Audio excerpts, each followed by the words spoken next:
Bueno, estamos en comunicación telefónica con el doctor Eduardo Hualpa. Él es abogado de la Coordinación Nacional de ENDEPA, con cerca de 20 años de trabajo en el tema. Y hoy vamos a dialogar con él sobre el Acuerdo Escazú. ¿Qué tal? Muy buenas noches, Eduardo. Hola, ¿cómo te va, Alice? Bien, ahí estaba planteado el tema. Queríamos saber qué era el Acuerdo Escazú y por qué es importante la ley que se aprobó recientemente en el Congreso. Bien, el Acuerdo de Escazú es un tratado de derechos humanos ambientales de ámbito americano, o sea, es regional, porque hay tratados también que son de margen de ámbito universal, este es regional. Pero es muy importante porque establece en el sistema interamericano derechos vinculados con el medio ambiente que no están en los tratados así específicamente indicados, y también porque tiene un reconocimiento expreso de los derechos o de la protección de los defensores de derechos humanos. Uh-huh. Es una categoría que sí existía, pero no estaba en ningún tratado. Lo que el Congreso hizo hace pocos días es aprobar la ley que requiere todo tratado previo a que Cancillería lo ratifique. O sea que todavía no está totalmente vigente, pero el paso que se dio con la votación, además en forma muy importante en cuanto a la mayoría de votos a favor, es un paso imprescindible para poder ratificar el tratado y a partir de ahí avanzar hacia la vigencia del tratado. Perfecto. Ahora, este acuerdo va a ayudar también al cumplimiento del convenio 169 de la OIT y también al tema de la ley de tierras, la ley 26160. Claro, los derechos ambientales pueden ser ejercidos por personas de todo tipo y de todo sector, pero los pueblos indígenas reclaman derechos territoriales y merecen, se les ha reconocido derechos vinculados con la tierra y el territorio, y usualmente son agredidos en sus espacios territoriales por temas vinculados con el medio ambiente, por temas vinculados con lo que se conoce como recursos naturales, Uh-huh. que nosotros le decimos bienes comunes. Uh-huh. Entonces, es muy importante que poder vincular los derechos indígenas con los derechos ambientales y de alguna forma fortalece todo el sistema de derechos de los pueblos indígenas, porque, bueno, muchas de las batallas, las más importantes batallas que están dando los pueblos indígenas en Argentina y en el resto del continente, están vinculadas con el aprovechamiento o el intento de aprovechamiento de recursos naturales, tierra, agua, ríos, lagos, Sí, el tema de los la bosques, minería, ¿no? montes, y ahí están detrás de ellos, por supuesto, minería, hidrocarburos, industria maderera, industrias turísticas, sí, todo tipo de aprovechamiento de tipo económico que no consulta y que no respeta los derechos indígenas. Tal cual. Ahora, hablamos del tema de los pueblos originarios, pero no es solamente para los casos de los pueblos originarios. Me recordaba el caso de Famatina, ¿no? Donde un pueblo se alzó contra una minera. Exacto. El convenio, el Tratado de Escazú, es un tratado que reconoce el derecho derechos de acceso a la justicia ambiental, derechos de acceso a la información ambiental y derecho de acceso a la participación, que es una cosa muy importante para muchas comunidades, que como el caso de Famatina, pasa también aquí en Chubut, están peleando para que no se les imponga un determinado emprendimiento o un determinado modelo, digamos, de desarrollo económico, poniéndole comillas, que en definitiva afecte sus derechos ambientales.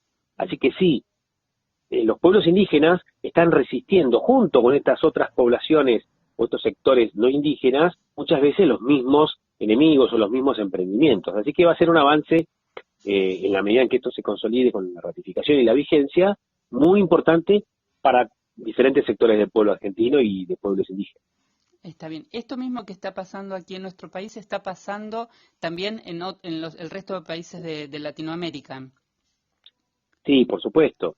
Esta puja de modelos, digamos, de desarrollo, es una puja que se da en diferentes lugares de la región y del mundo. Uh-huh.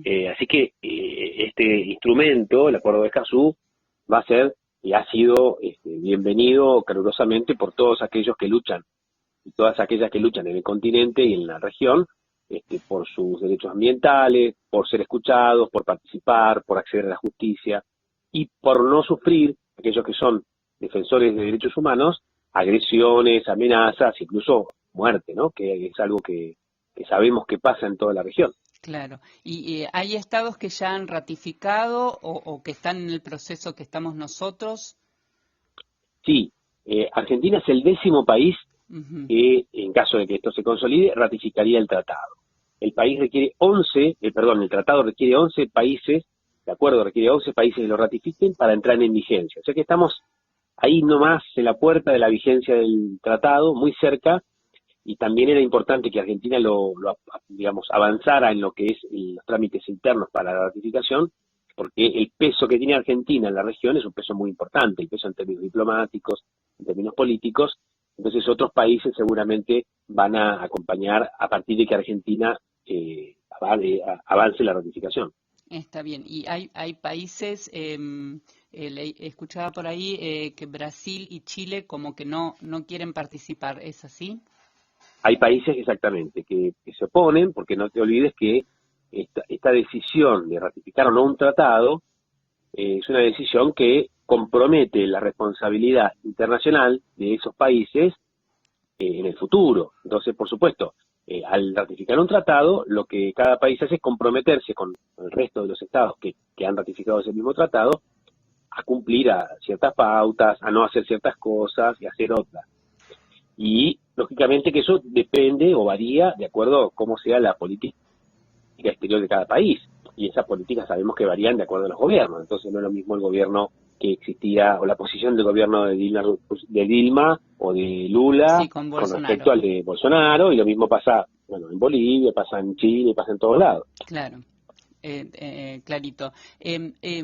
Por ahí leí esto para que aprendamos todos, ¿no? Porque capaz que no es un organismo que conozcamos mucho, que fue impulsado por la CEPAL. ¿Qué es la CEPAL? La CEPAL es una institución que depende de la OEA, que realiza estudios, investigaciones y, como otros organismos internacionales, tienen una función muy importante en promover la coordinación entre los países, promover ciertos acuerdos o ciertas decisiones, y es como en el mapa de la diplomacia internacional. Los organismos internacionales, que podemos pensar también de otro tipo en UNESCO, UNICEF, Uh-huh. OIT, promueven que los países, dentro de sus temas de FAO, FIDA, de sus temas de competencia, se pongan de acuerdo para cierto tipo de decisiones hacia el futuro. Perfecto. Así que el rol de la CEPAL es muy importante por lo que hizo en relación al tratado, al acuerdo de Escazú, y también por lo que tiene que hacer, porque el acuerdo de Escazú le reconoce a la Secretaría Permanente de la CEPAL y a otros órganos que forman parte de esa entidad, reconoce un rol de animación de este tratado. Eso es muy importante porque alguien, viste cómo son las cosas. Si por más que haya una norma, si nadie la empuja, si nadie la promueve, a veces eso genera dificultades o trabas, ¿no? ¿Y también ejerce el control? El control, en el derecho internacional, el control es más bien el control que surge de las relaciones internacionales. No es que la CEPAL tiene un rol como podría ser en otros tratados, un organismo de aplicación, Uh-huh. no lo es.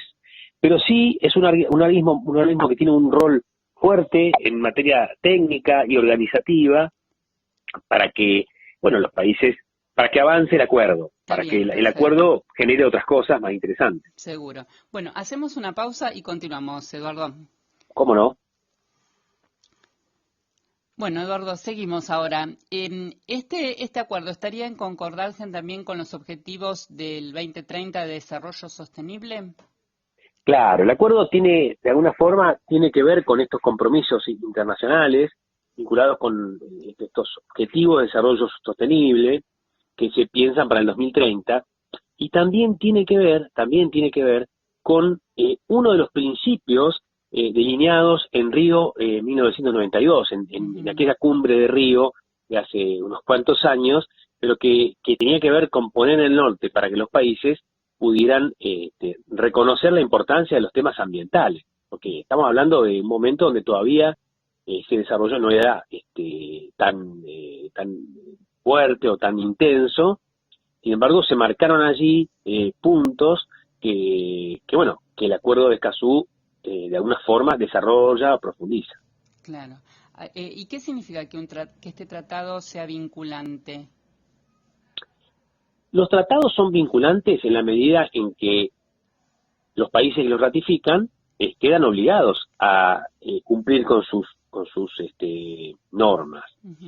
¿Qué pasa si no lo cumplen? Bueno, ahí hay diferentes tipos de consecuencias que pertenecen al ámbito del derecho internacional. A veces, si hay un órgano de aplicación y un tribunal, pueden ser condenados a cumplir, y otras veces simplemente puede haber informes negativos. Pero esto, aunque parezca demasiado tibio, demasiado menor, en el mundo de las relaciones internacionales tiene un peso importante. Uh-huh. Argentina es un país que tradicionalmente ha cumplido con mucha convicción las decisiones o recomendaciones de organismos internacionales o tribunales internacionales, o incluso condenas que ha recibido en materia de derechos humanos por parte de organismos internacionales. Uh-huh. Así que creemos que lo mismo pasa con otros países de la región.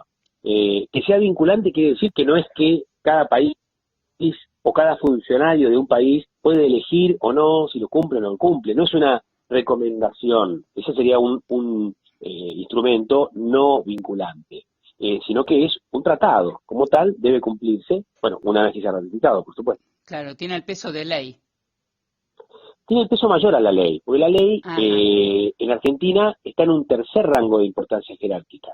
A partir de la reforma del 94, se le reconoce a los tratados más importancia que a la ley. Fíjate vos. Entonces, incluso está por encima del Código Civil, del Código de Minería, del Código Civil Comercial, quiero decir, Código Penal.